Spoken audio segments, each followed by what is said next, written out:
Alors, bonjour tout le monde. Je vois que presque tout le monde est connecté maintenant au téléphone. Alors, on va débuter tranquillement, pas vite, en vous saluant, en vous remerciant d'être présent aujourd'hui. Alors, bienvenue au troisième webinaire de la Connexion Vige, qui est un projet pan-canadien où on parle des technologies de l'information pour l'information juridique. Alors, aujourd'hui, notre sujet, c'est la vulgarisation et l'information juridique dans les médias sociaux.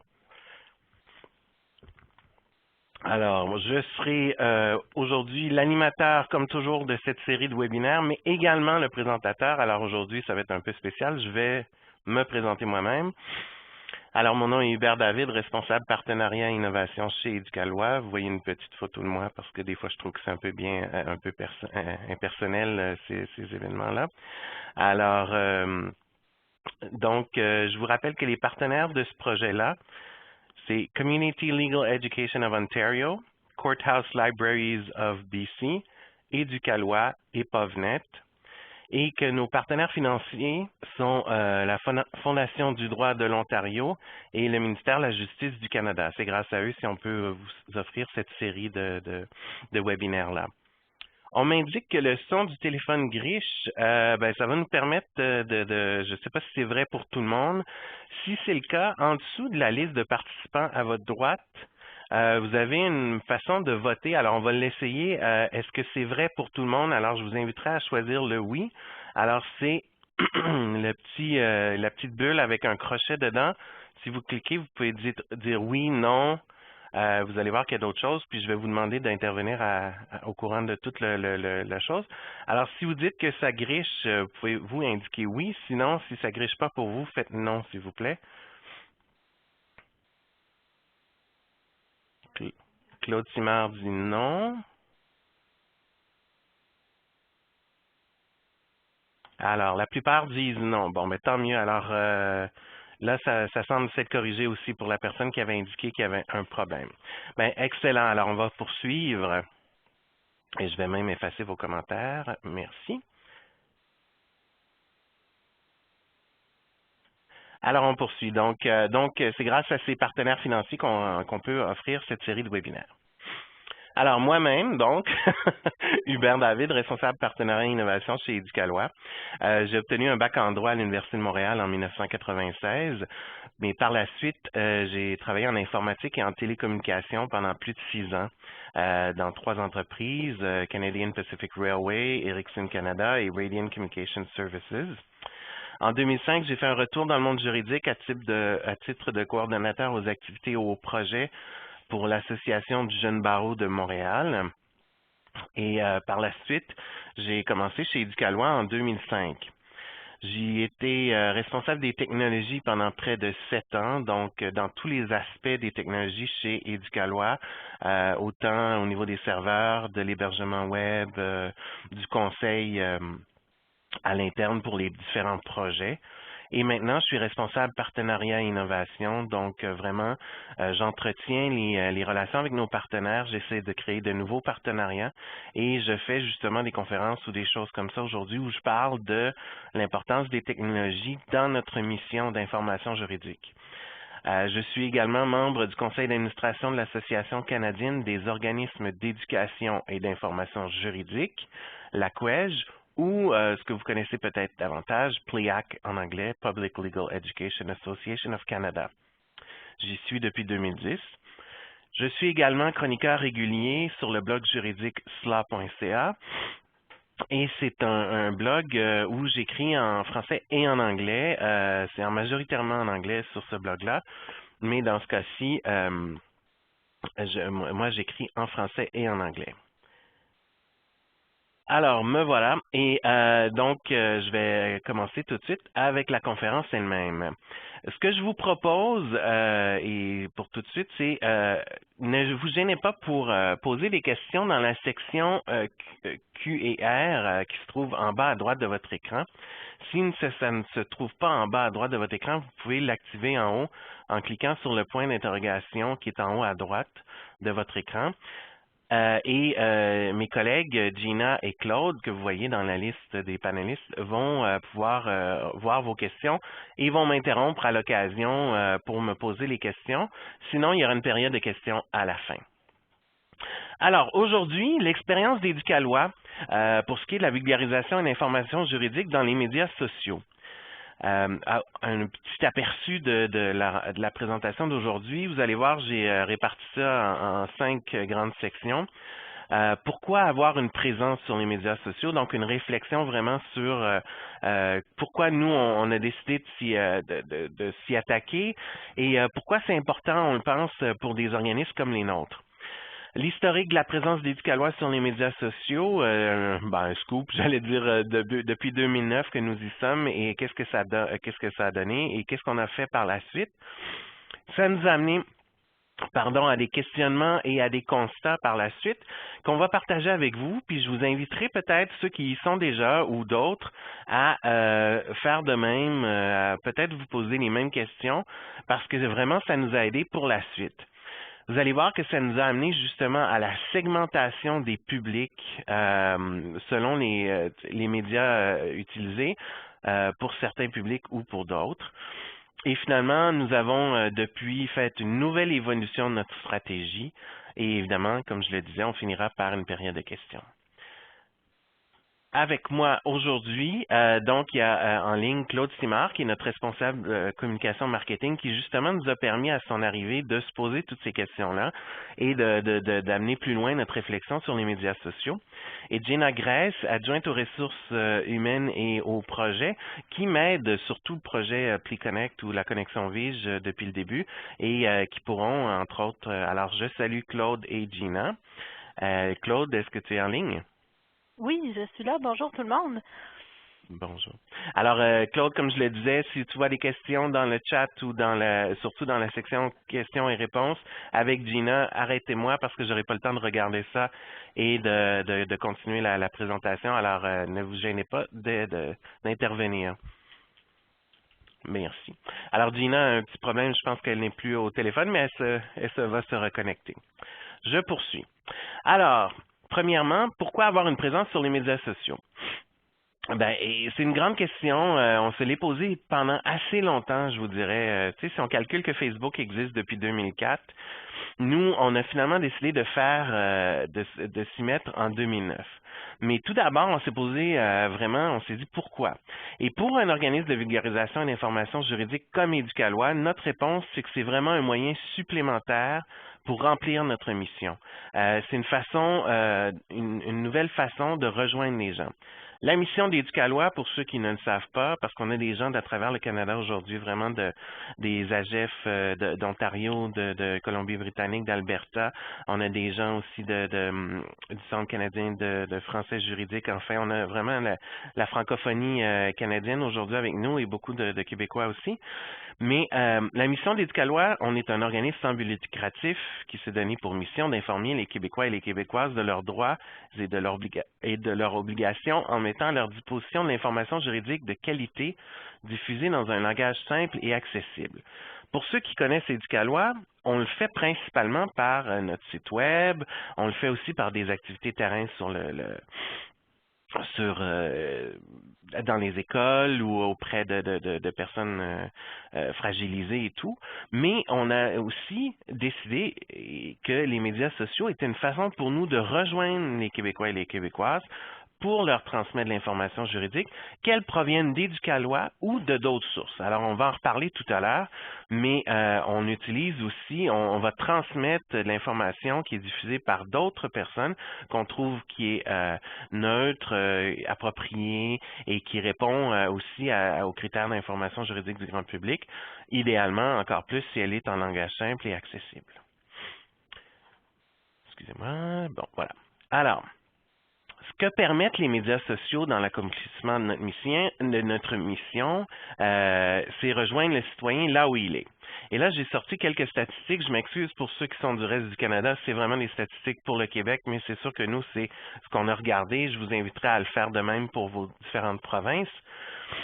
Mais voyez une dernière statistique là, qui est toute fraîche. En janvier 2013, 74,5% des adultes québécois ont utilisé Internet au cours de la semaine précédant l'enquête. Bon, c'était un peu plus au mois de décembre, 78,6%.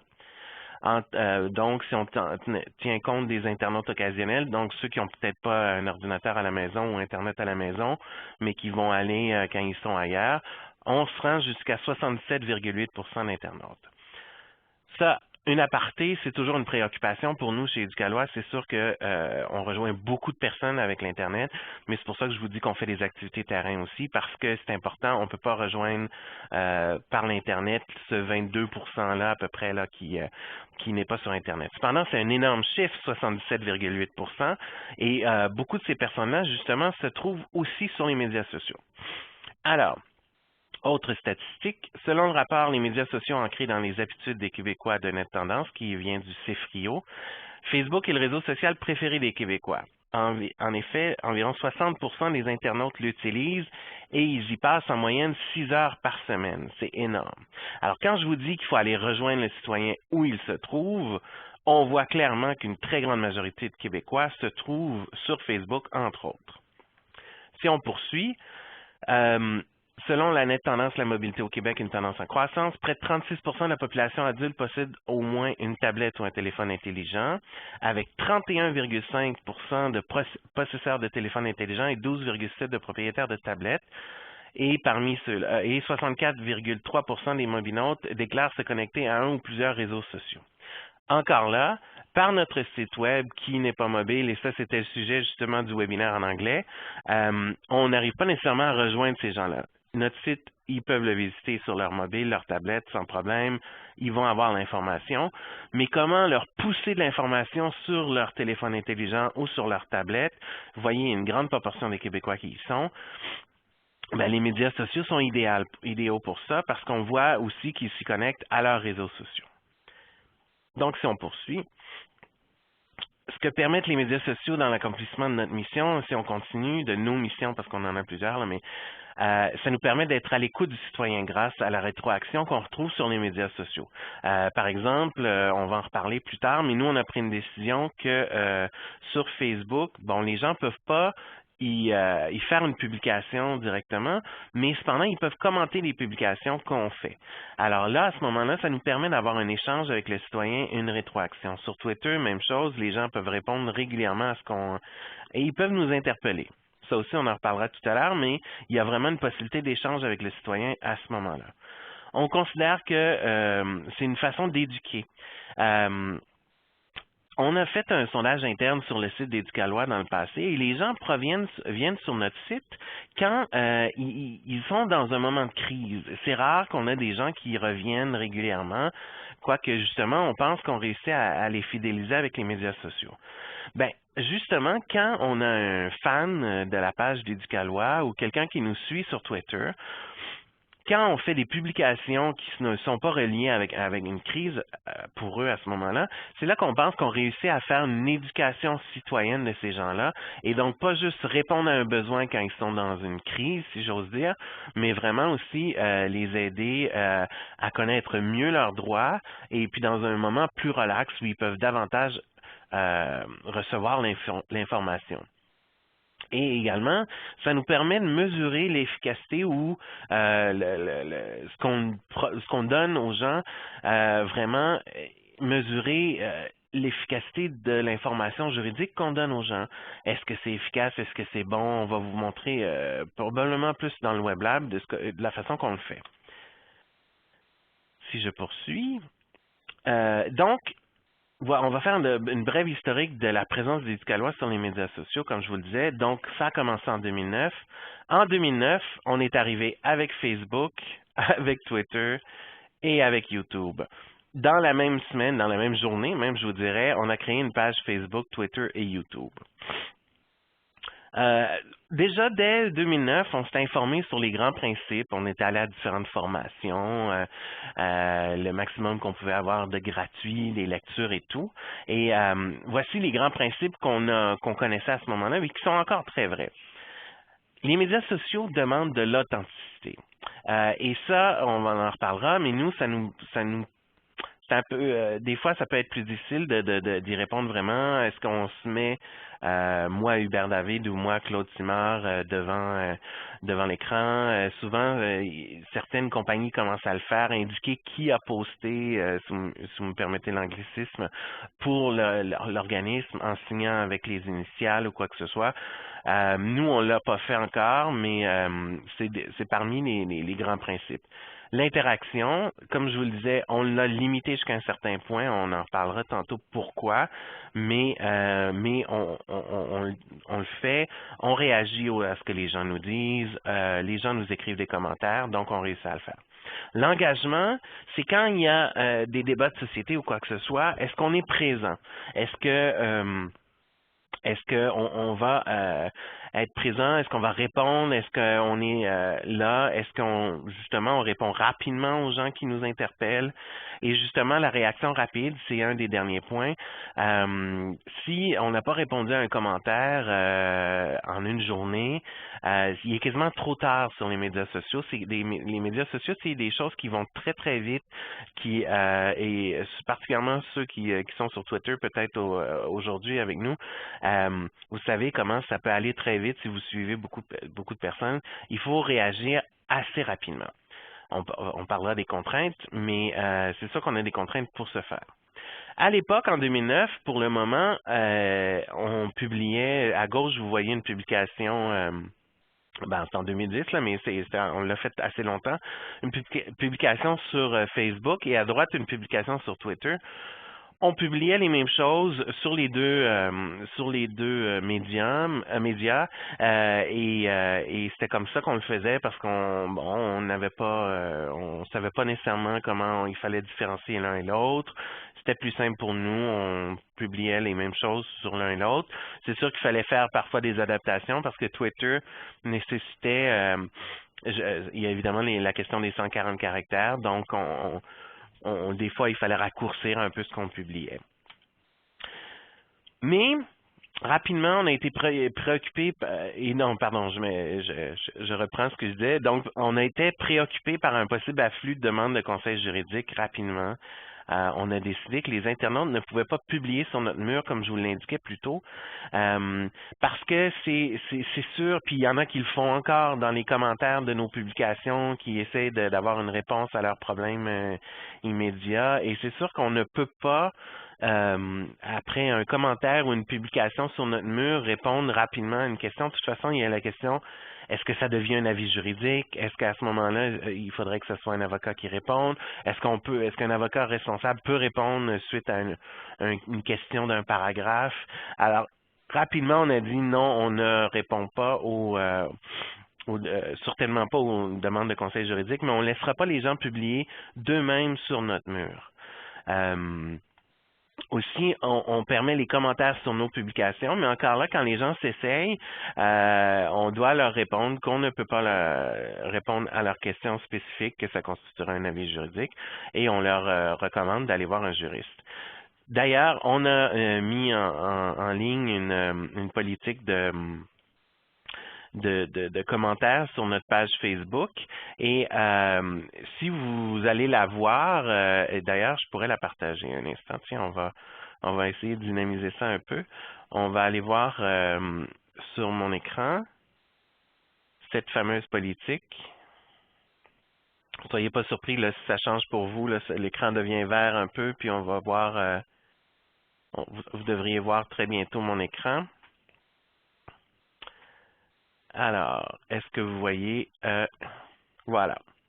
Alors, sur Facebook, on a donc publié une politique des commentaires sur la page d'Éducalois. On le fait de façon sympathique. C'est important, les médias sociaux, hein, on recherche un certain sympathique. On parle un peu d'une étiquette, c'est l'étiquette sur le web, mais on dit surtout que aussi certains, à un certain moment, nous répondaient qui répondait plutôt aux commentaires des autres avec une question, une réponse juridique, qu'ils soient avocats ou non. Alors on dit laissez les avocats ou notaires répondre et sinon référer les gens plutôt à des juristes, que ce soit avocats ou notaires. Alors voilà, c'était rapidement, je voulais vous montrer cette politique qui se trouve sur notre page Facebook. Alors vous allez pouvoir aller la voir. Et justement, donc, comme je l'ai dit, on réfère le plus souvent possible à un juriste dès que c'est nécessaire, quand les gens nous le demandent, c'est ce qu'on fait. Alors, on a eu des résultats rapides tout de suite dès le départ. On a réussi à rejoindre près de 1500 personnes en un an sur Facebook et Twitter combinés dans la première année. Mais malgré tout, en repensant au fondement des médias sociaux, on est venu à se questionner et c'est justement la prochaine période. Alors, les questions qu'on s'est posées. À qui s'adresse-t-on vraiment? Dans un des principes de communication, et Claude, tu me corrigeras si je me trompe, mais c'est vraiment une des choses que à laquelle Claude nous a conscientisé. À qui on s'adresse? On ne peut pas s'adresser à tous les Québécois.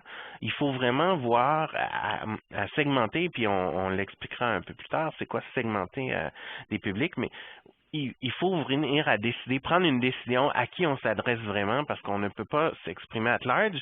Ça fait qu'il n'y a pas de fil continu à notre communication à ce moment-là. Pour chacun de ces médias, quel est le public le plus susceptible de nous y suivre? Alors, ces questions-là, je vous dis tout de suite, si vous le voulez, le PowerPoint par la suite, vous pourrez me l'indiquer par courriel, je pourrais vous le transmettre. Mais je pense que c'est des questions très importantes à se poser. Pour chacun de ces médias-là, quel est le public le plus susceptible de nous y suivre? Alors, on va s'arrêter, vous allez voir, on va le faire par des constats, Facebook, qui va plus sur Facebook, qui va plus sur Twitter, qui va plus sur YouTube, et ainsi de suite. Et à ce moment-là, est-ce qu'on, justement, dans la segmentation des publics, est-ce qu'on se dit, à qui on s'adresse sur Facebook, à qui on s'adresse sur Twitter, et c'est pas nécessairement les mêmes personnes. Justement, quelle est la vocation de chacun de ces médias? Il y en a un qui est plus privé, on se connecte à ses amis. Twitter, on suit les personnes qui nous intéressent, c'est différent que de nos amis. Alors justement, ce questionnement-là est important avant de décider à qui on parle. Puis quels sont nos objectifs dans l'utilisation des médias sociaux? Comme on en parlait plus tôt, est-ce que c'est promouvoir du contenu sur notre site? Est-ce que c'est promouvoir nos activités? Est-ce que c'est promouvoir justement une cause? Est-ce qu'on veut y mettre de l'avant est-ce que c'est une approche politique? Je pense à mes collègues des associations de juristes d'expression française. Parfois, c'est une question de protection des droits linguistiques dans leur province. Et donc, est-ce que c'est ça qu'on voudrait donner comme couleur à notre Twitter ou à notre Facebook? C'est des questions qu'il faut se poser. Alors, quelles ressources avons-nous pour animer ces médias sociaux? C'est essentiel à se poser comme question parce que si on le faisait idéalement, on aurait peut-être une ou deux personnes dédiées chez Éducalois juste pour animer les médias sociaux. J'espère que vous en doutez. On n'a pas les ressources pour ça. On n'a pas le moyen de le faire.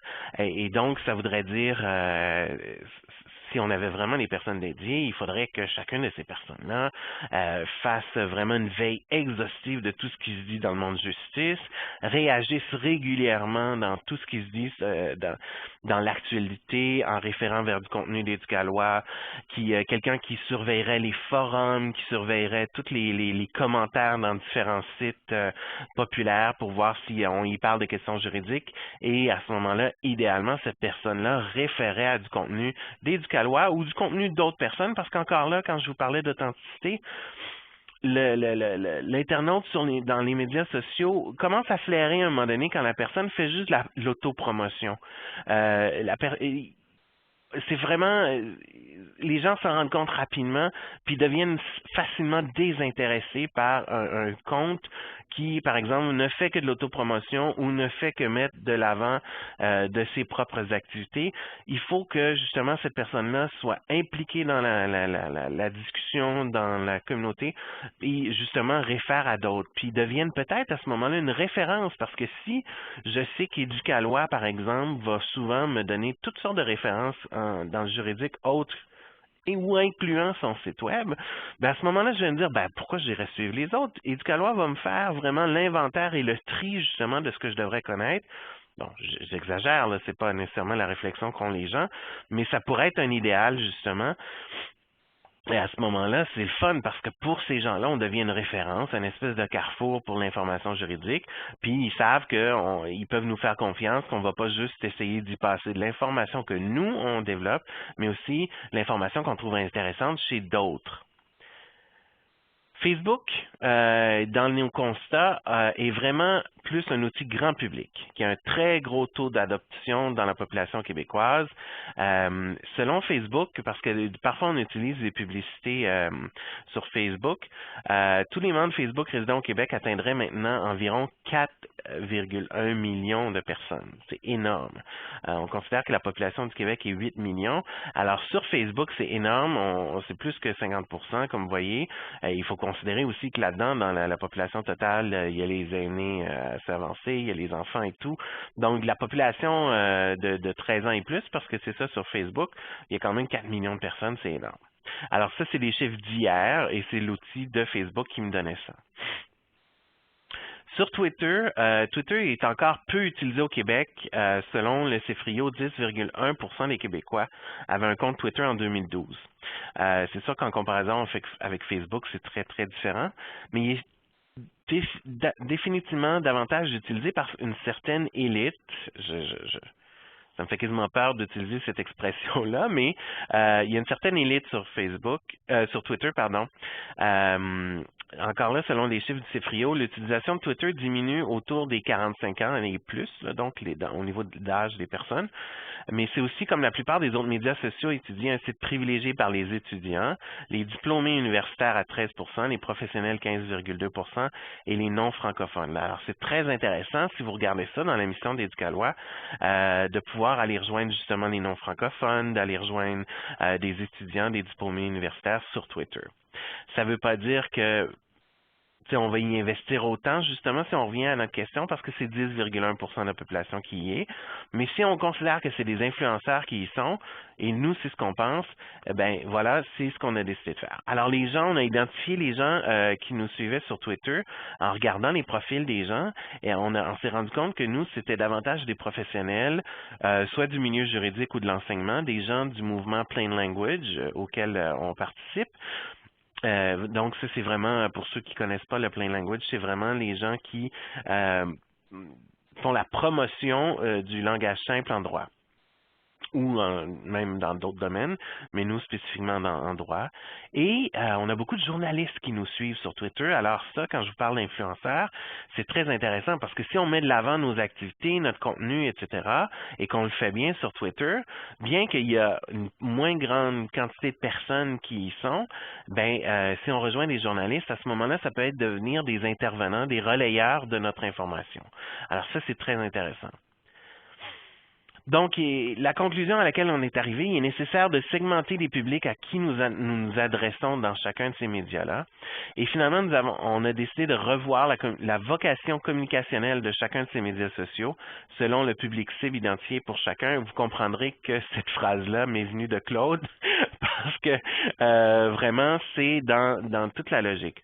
Je me permets, Claude, de mentionner, Claude, quand elle nous est arrivée, elle avait son bac en communication sociale et donc tout la préoccupation de comment utiliser les communications pour rejoindre les gens. Tu pourrais peut-être l'expliquer davantage, Claude. En fait, nous, on travaille beaucoup avec une approche communicationnelle de sensibilisation. Donc, bien sûr, on fait de la promotion de nos contenus, on fait de la promotion de notre mission, mais on travaille beaucoup aussi à sensibiliser, à éduquer les gens. Donc, nos actions de communication sont vraiment axées à ce niveau-là et l'utilisation des médias sociaux, comme Hubert en parlait plus tôt, nous permet vraiment là, de travailler en mode éducation, en mode sensibilisation. Excellent, merci. Ça m'a permis de prendre de l'eau. Merci, Claude. Alors, finalement, justement, cette fameuse segmentation des publics, on y arrive. Alors, pour le Facebook d'Éducalois, ce qu'on a décidé, le Facebook adulte, parce qu'on en reparlera un peu plus tard, on a justement développé une page Facebook pour la jeunesse aussi. Alors, on a décidé vraiment de s'adresser au grand public. Et comme je le disais plus tôt, quand le grand public, à ce moment-là, est sur notre page Facebook, à la différence de sur notre site Web, ils ne sont pas dans une situation de crise. Et donc, avec Facebook aussi, on a une espèce de grand souhait de fidélisation parce que si je vous montrais nos statistiques, et ça, probablement qu'on va le faire lors de notre Web Lab la semaine prochaine, pas l'année prochaine, la semaine prochaine, il y a, on n'a pas une grande fidélité d'Internet, bien qu'on a des bonnes statistiques web, on a beaucoup de visiteurs et tout. Les gens nous viennent vraiment, comme je vous disais, en situation de crise, et il n'y a pas énormément d'internautes qui nous reviennent souvent. Et justement, avec Facebook, ce qu'on souhaite, c'est fidéliser des gens à notre site, à notre contenu, à Éducalois, et ça marche bien. Si on regarde nos statistiques, puis on le fera davantage la semaine prochaine, parce qu'on pourra vous montrer comment mesurer justement l'impact de nos médias sociaux sur nos statistiques web lors du Web Lab. On réussit avec Facebook justement une certaine fidélisation et surtout, Facebook est rendu le site qui réfère le plus vers notre site. Quand on regarde dans Google Analytics, les sites référents, c'est comme ça qu'on appelle ça, les sites qui réfèrent vers le site d'Éducalois, les sites web, Facebook est venu à déloger le ministère de la Justice du Québec, qui auparavant était le site qui référait le plus au site d'Éducalois et la SOCIGE. Maintenant, c'est Facebook et c'est les deux autres qui suivent, donc deuxième et troisième. Et comme je le disais, ça nous permet, on pense, de faire une éducation juridique et citoyenne de l'adulte. Au niveau de la jeunesse, on fait toutes sortes d'activités dans les écoles et tout, puis c'est vraiment ce qu'on fait. Mais quand on veut le faire, quand on le fait dans le cadre de Facebook pour l'adulte, et on pense vraiment, justement, vu qu'il n'est pas en situation de crise, qu'on peut lui passer de l'information et qu'il est plus apte à la recevoir à ce moment-là. Donc, on utilise les stratégies de l'andragogie. On va en reparler un peu plus tard, mais l'andragogie, c'est finalement l'éducation aux adultes, c'est par opposition à la pédagogie. Et donc, on en reparlera tantôt parce qu'il y a des stratégies qu'on utilise justement maintenant dans notre nouvelle stratégie de médias sociaux. Le Twitter d'Éducalois. Alors oui, on continue, on y fait quand même de l'information citoyenne et des liens vers notre contenu, mais surtout, on promouvoit nos activités d'Éducalois auprès des professionnels du droit, des enseignants, des intervenants relayeurs. Ce qu'on appelle des intervenants relayeurs, c'est des intervenants qui sont sur le terrain, qui travaillent eux directement avec une clientèle qui peut être des fois appauvrie, qui peut être une clientèle peu importe, là, ça peut être pas nécessairement, ça peut être des aînés, ça peut être des gens qu'on rejoint pas nécessairement par notre site web, mais que grâce à Twitter ou à nos relations avec ces intervenants relayeurs-là, ils vont relayer auprès de leur clientèle l'information juridique que nous faisons, que nous développons. On promouvoit les échanges sur la simplification du langage juridique parce que Éducalois est neutre puis on ne prend jamais position dans les débats juridiques. Mais la seule fois où on peut le faire, c'est pour promouvoir justement l'utilisation du langage clair en droit. Le langage juridique simplifié, vulgarisé, c'est la seule occasion où on va prendre position ou qu'on va à tout le moins pas militer, mais jusqu'à un certain point, oui, pour que tout le temps les communications juridiques soient tout le temps le plus en langage clair possible. Et donc, on utilise beaucoup Twitter pour rester au contact de ce réseau-là, mais aussi pour en faire la promotion et pour établir le sérieux et la crédibilité d'Éducalois dans le milieu juridique. Je vous dirais, ça c'est quand je vous disais qu'on est suivi beaucoup sur Twitter par des professionnels du monde juridique. Ben justement, on rappelle justement à eux notre grande expertise, notre grande expérience et à quel point on est sérieux dans ce qu'on fait chez Éducalois. Excusez-moi. Dans les deux médias, notre but est vraiment de faire œuvre utile dans l'esprit de notre mission. Donc, encore une fois, essayer de toujours utiliser ces moyens-là, ces nouveaux médias-là, qui sont de moins en moins nouveaux, mais pour faire la promotion, mais surtout pour non pas faire la promotion de notre mission, mais pour la remplir, justement, pour l'accomplir, cette mission-là. En suscitant des réactions, ben on espère vraiment apprendre à toujours mieux connaître les personnes qui utilisent les services d'Éducalois pour vraiment s'adapter à eux. Et ça, on le fait justement en réaction à ce qu'ils vont dire, à ce qu'ils vont faire, aux commentaires qu'ils vont faire. Et c'est vraiment motivant parce que la plupart du temps, c'est très positif. Et ça, on en est fort ravis. Notre but est de faire... oh, excusez-moi, celle-là se répète. Alors voilà. Depuis qu'on a établi cette segmentation-là, on a fait une nouvelle évolution de notre stratégie.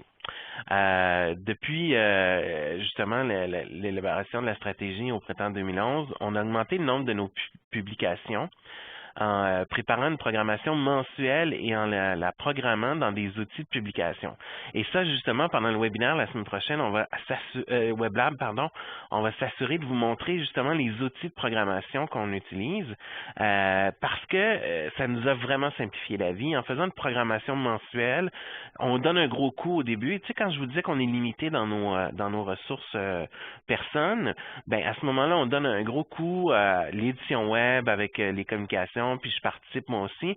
Et puis, on essaie de se faire aussi avec l'Éducalois Jeunesse, la section jeunesse, on s'assure de faire une espèce de programmation. Ça, c'est bien parce qu'à ce moment-là, ça nous libère on est sûr qu'on va avoir des publications durant le mois. C'est sûr que par la suite, il faut faire la veille, et puis ça aussi, on vous parlera de nos outils de veille la semaine prochaine, mais il faut faire la veille de ce qui se dit pour justement se garder une liberté pendant le mois quand même de répondre à ce qui se passe dans l'actualité ou à ce que des gens, ou s'il y a des gens qui interviennent ou s'il arrive quelque chose chez Éducalois qu'on veut absolument partager. Sur Facebook, on a aussi profité du nouveau mode question. Quand je vous parle, on l'a vraiment utilisé à fond, là. Sur Facebook, maintenant, on peut poser une question aux gens et ça, on l'a vraiment utilisé. C'est beaucoup plus viral parce que quand la personne répond à une question, c'est publié sur leur mur et donc, ça fait que les amis de nos fans, les amis de ceux qui ont répondu à la question, vont voir aussi cette question-là et ils vont pouvoir y répondre eux aussi. Fait que quand on parle de viralité dans les médias sociaux, ce nouveau mode-là, question, est très bon. Également, c'est très bon pour les principes de l'andragogie. Un des principes de l'andragogie, donc de l'éducation aux adultes, tu sais, je vais simplifier, là, je m'excuse pour les gens qui ont une formation en pédagogie, là, mais l'enfant, en autant que tu trouves moyen de l'intéresser puis que tu utilises vraiment les bons principes de pédagogie, il va absorber pas mal ce que tu lui donnes. L'adulte, c'est différent. L'adulte, de ce qu'on m'a expliqué en andragogie, il faut lui faire réaliser qu'il ne comprend pas et qu'il a avantage à comprendre pour après ça qu'il s'intéresse au contenu.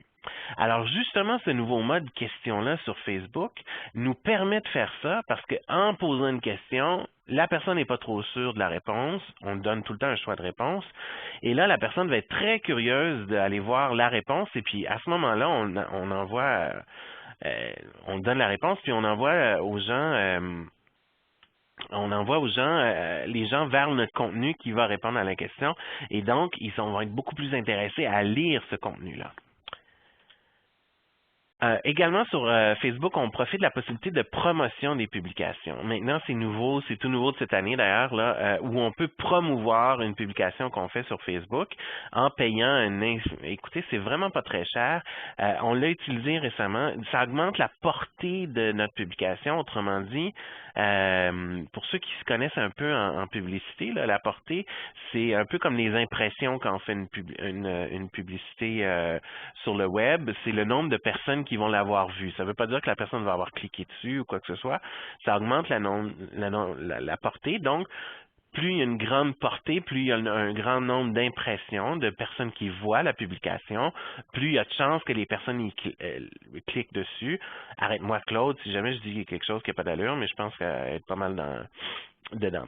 Donc, ça nous donne un taux de viralité accru, donc ça fait que ça circule davantage et parfois on peut à ce moment-là non seulement faire que la publication va être vue par nos abonnés, mais également par leurs amis. C'est très peu coûteux. Écoutez, on l'a expérimenté, c'est tout récent, là, dans les derniers mois. Et pour une question, entre autres, on a eu 10 000 vues. Autrement dit, 10 000 personnes ont vu la question pour 30 $. Encore là, faut-il l'avoir, ces 30 $, là? Et puis ça, je comprends qu'on n'est pas tous riches puis qu'on peut pas tous mettre de l'argent sur... et dans ce cas-là, on avait de l'argent dans un projet donné, justement, sur la consommation, pour faire de la promotion. Alors, on s'est dit, essayons-le pour voir qu'est-ce que ça donne. Et souvent, la beauté, c'est que les gens découvrent Éducalois, à tout le moins la page Facebook d'Éducalois, quand ils découvrent notre question, et ça augmente aussi le nombre d'abonnés qu'on a. Bon, depuis l'élaboration de la stratégie en printemps 2011, on a également créé une page Facebook jeunesse spécifiquement pour les jeunes parce que on a pris un certain virage d'ailleurs de ce qu'on fait pour les jeunes et donc, on s'est dit, bon, ben, adressons-nous directement aux jeunes pour l'intéresser aux questions juridiques assez jeunes. Assez jeunes, enfin. Vous comprenez ce que je veux dire, le plus tôt possible. Et donc, c'est ça, c'est là qu'on a fait Facebook Jeunesse. Et comme vous voyez, on est rendu à 524 j'aime, donc ça va bien. Bon, 2 personnes en parlent, ça c'est parce qu'on n'a pas publié récemment, mais ça s'ajuste à chaque semaine. Très intéressant, ça nous aide vraiment à avoir un certain pouls des jeunes et on voit qu'il y a il y a aussi certains intervenants auprès des jeunes qui la suivent, mais on a quand même beaucoup de jeunes parce qu'on a eu encore là fait de la publicité et on pense avoir eu un très bon résultat. Si je poursuis, sur Twitter, on a expérimenté aussi le tweetage lors des présences dans les médias, lorsque Éducalois était présent dans certains médias. Le tweetage, je vous l'explique, le verbe tweetage, c'est un néologisme, c'est un nouveau terme qui a été développé. C'est une contraction de clavardage, Twitter et TV, ça figure dans aucun dictionnaire, comme l'explique Nelly Brière, là, la citation que je vous ai mis là, mais qu'elle utilise plusieurs fois sur Twitter. Et c'est vraiment adopté. Là, je commence à l'entendre beaucoup ou le voir sur Twitter autour de moi, ici au Québec. Alors, c'est vraiment l'activité de tweeter devant la télé, donc réagir souvent avec des mots-clics, des hashtags, et qui est justement mon prochain sujet. Là, on a... j'en reparle un peu plus loin. Là. Je pensais que c'était tout de suite après, mais donc quand on suit, par exemple, tout le monde en parle, c'est un exemple très utilisé au Québec. Là. Si on suit tout le monde en parle, il y a un hashtag ou un mot-clic. Donc c'est c'est ce qui est suivi, c'est ce qui suit le dièse, donc dièse, TLMP, tout le monde en parle, TLEMP, et là, à ce moment-là, tout le monde peut suivre ce qui se dit sur Tout le monde en parle, alors que les gens écoutent l'émission, et parfois, même les gens participent, là, par exemple, Guy Lepage et les animateurs ou les participants de l'émission vont réagir pendant la diffusion aussi, puis participer à la conversation. Ben nous, on l'a expérimenté dans différentes présences dans les médias, à la télévision surtout, et c'est très intéressant parce qu'on voyait une grande réaction, puis beaucoup de réactions des gens, donc les commentaires, c'était une belle façon de s'engager, justement, si je reviens à mes principes des médias sociaux, l'engagement, c'est un des principes, et là, c'est une belle expérience. Alors, on espère le suivre, le faire. Encore faut-il avoir les personnes pouvant le faire. Si l'émission est diffusée un samedi soir ou si est-ce que quelqu'un va être prêt à faire le tweetage au nom d'Éducalois le samedi soir ou quoi que ce soit? Bon, ben puis encore là, est-ce qu'on va pouvoir leur payer le temps, puis bon, etc. Donc, c'est tout le temps une question de ressources humaines, c'est sûr. Donc, on a augmenté aussi nos efforts de veille et ça, on en reparlera la semaine prochaine. On a des outils. C'est vraiment le but du WebLab la semaine prochaine de rentrer dans l'arrière de toute notre stratégie puis comment vous montrer les outils qu'on utilise. Mais on augmente les efforts de veille parce que c'est sur Twitter, par exemple, on va le savoir automatiquement quand la personne utilise l'arrobas Éducalois. Là, on va avoir une notification de Twitter disant, bon, ben quelqu'un s'adresse à vous. Mais si quelqu'un parle d'Éducalois sans mettre l'arrobas, il faut faire une veille de ça aussi. Donc, il y a des moyens qu'on utilise pour faire une veille de ça. Puis, on fait une veille de ce qui se dit sur le web aussi, pas juste dans les médias sociaux, mais sur le web, pour justement pouvoir réagir peut-être dans nos médias sociaux si on le trouve approprié. Alors, comme je vous disais, on souhaite vraiment réagir le plus rapidement possible lorsqu'on est interpellé. Ça fait partie des bonnes pratiques. Cependant, on demeure nos contraintes et ça, je savais pas trop où en parler à un moment donné. Je me suis dit, bon, on s'en va vers la fin justement de ma présentation. C'est sûr que, comme on le disait, il y a le temps personne à y consacrer. Ça fait partie des contraintes qu'on a chez Éducalois.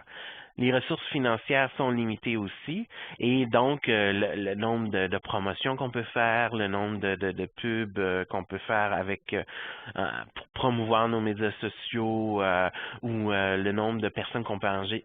On peut pas engager d'experts pour nous conseiller là-dedans. On va parfois aller à des conférences qui nous parlent des meilleures pratiques, mais on peut pas nécessairement tout le temps dépenser. Donc, c'est des contraintes auxquelles on doit faire face.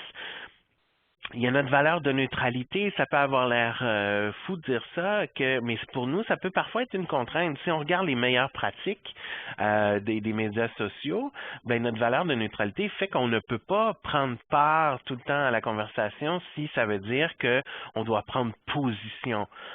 Donc, on essaye de tout le temps, et puis Claude, je ne sais pas d'intervenir si jamais tu veux rajouter là-dessus, mais donc on peut pas tout le temps on peut prendre part sans prendre position et c'est tout le temps l'espèce de balance qu'on essaye de faire quand on intervient justement. Il y a tout le temps la question de l'avis juridique versus l'information juridique. Et donc, c'est pour ça, entre autres, qu'on a dit rapidement, ben, on ne laissera pas les gens commenter directement, ou pas commenter, mais publier directement sur notre mur parce qu'on veut pas en venir à leur donner des avis juridiques. De toute façon, c'était hors de question. Et encore là, même chose pour pour les commentaires que les gens font. Et donc, c'est quand même une contrainte au niveau de l'interaction qu'on peut avoir avec les gens. Donc, il faut être très conscient de ça.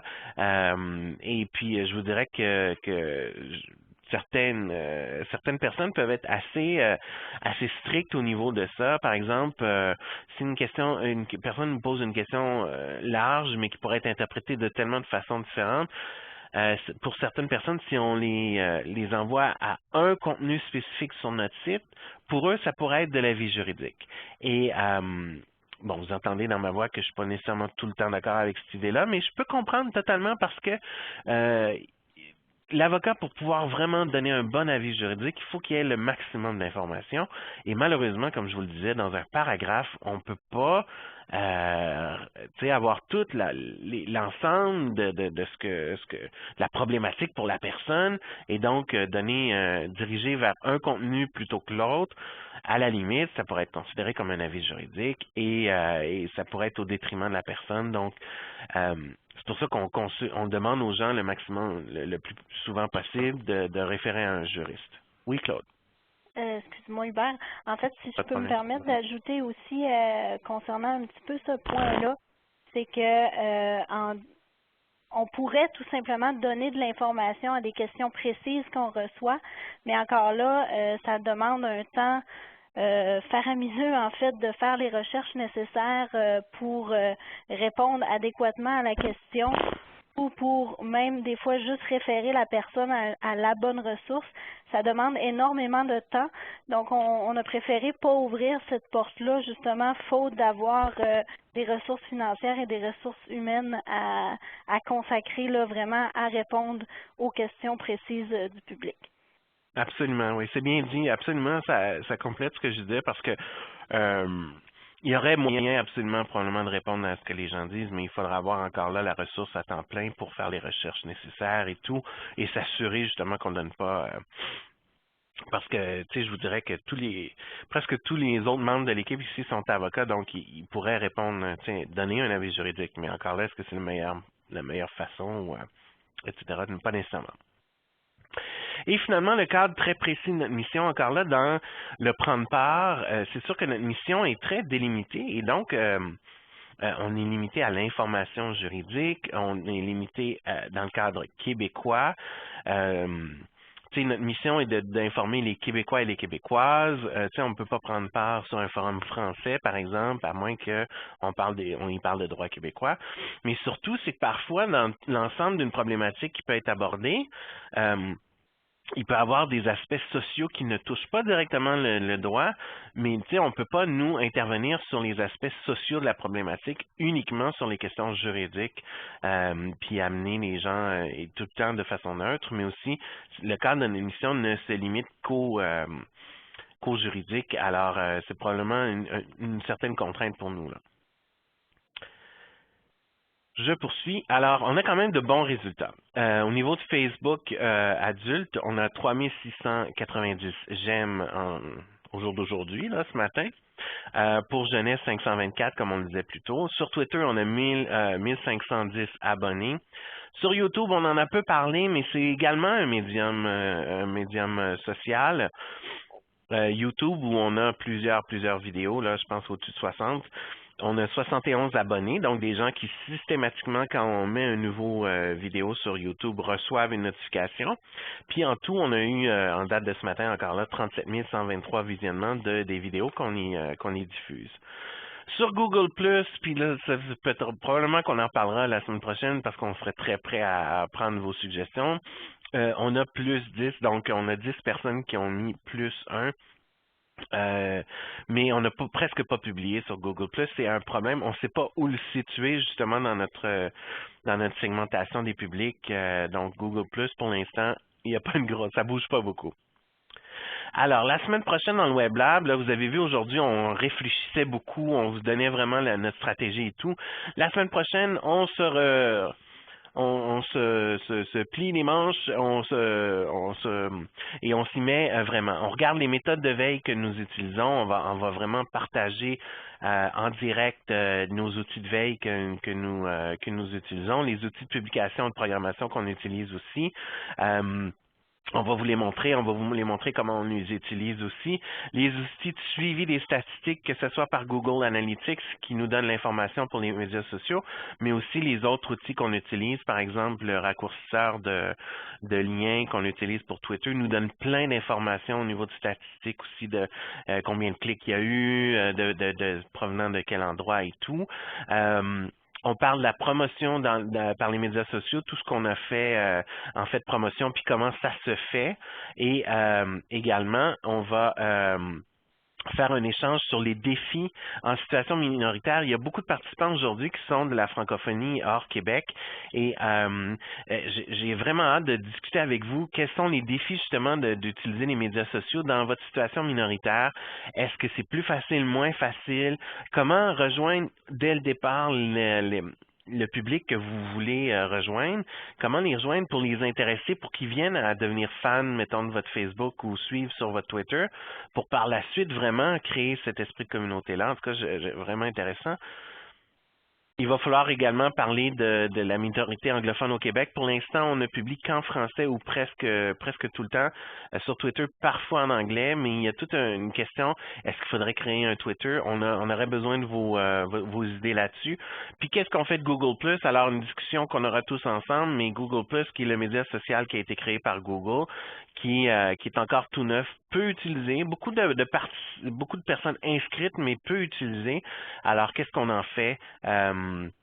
Alors, ce WebLab-là, justement, le WebLab où vraiment tout le monde va pouvoir intervenir, donc tout le monde aura la possibilité de parler, de montrer ses propres choses, puis on va pouvoir échanger ensemble sur des meilleures pratiques ou comment se conseiller les uns les autres ou à tout le moins se poser les bonnes questions.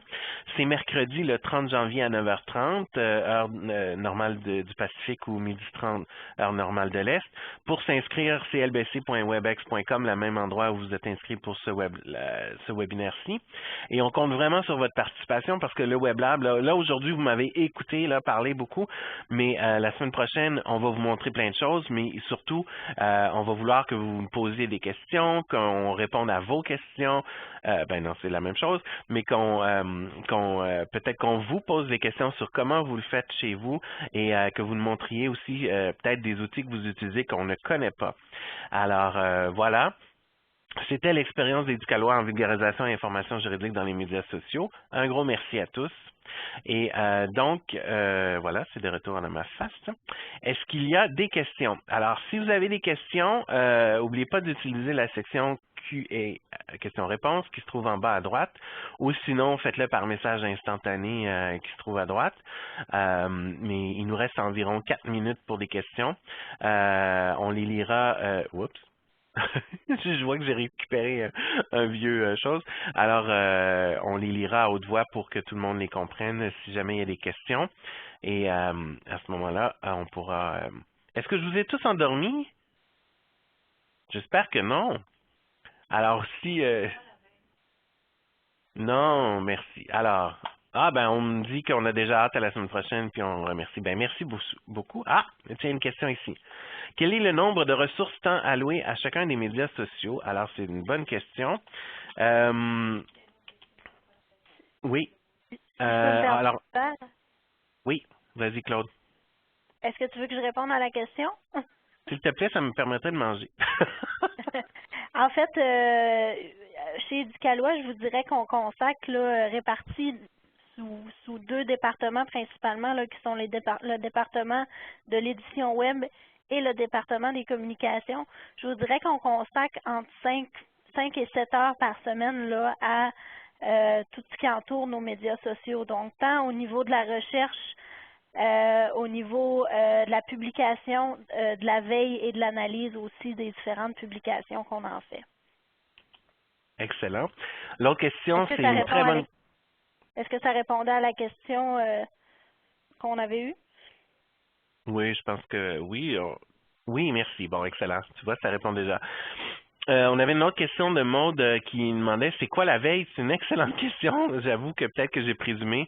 La veille, c'est vraiment s'assurer de rester informé de qui pose, qui parle d'Éducalois, quels sont les... Donc, c'est faire la veille des autres médias ou des médias sociaux justement pour s'assurer de répondre ou de réagir à ce qui est dit sur nous. Une autre question, alors oui, on répond. Une question ici, le tweetage s'est fait sur une télé en direct, sur quel média TV?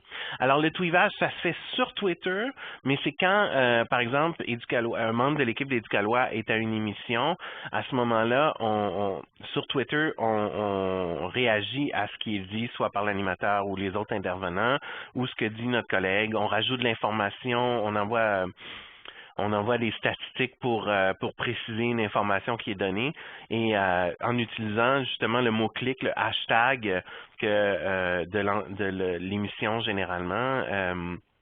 Et c'est comme ça que ça se fait. Donc, Charlotte, on vous a répondu. Est-ce qu'on a une stratégie média reliée à votre stratégie des médias sociaux? Ah ben là, Claude, c'est pour toi. En fait, on aimerait beaucoup avoir une stratégie dans les médias traditionnels.